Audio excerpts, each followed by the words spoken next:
in a nutshell, why emptiness matters? Because emptiness is key to attaining liberation, freedom. So, and this is why, for example, in Tsongkhapa's very influential work, distinguishing the definitive and interpretable meanings of the Buddha's teachings, the text known as Essence of Eloquence, he begins with a quotation from a sutra, which I read now, that things are empty, free, and devoid of arising. Not knowing this, beings wander in the cycle of existence. Thus, the compassionate one helps lead these beings to the truths through hundredfold means and reasoning. So this is an important citation from the sutra where the Buddha is, attributed and stating that the beings revolve in the cycle of existence because they fail to recognize the fundamental truth of things, that the things are devoid of intrinsic existence or intrinsic arising.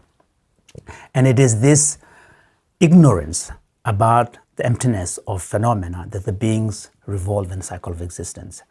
And in this statement is really the important point that the understanding of emptiness of things is really the essence of the wisdom that the Buddha is trying to convey to the beings, to his disciples.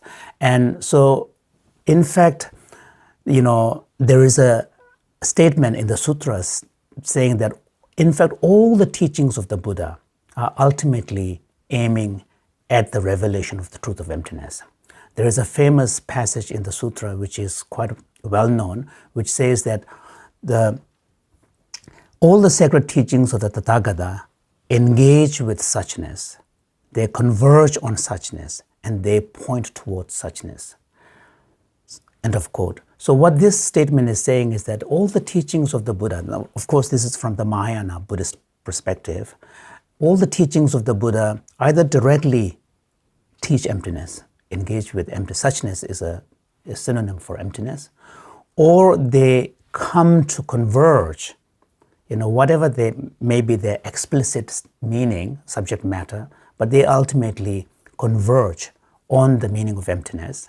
And then finally, it says that all some other sutras, they point towards suchness.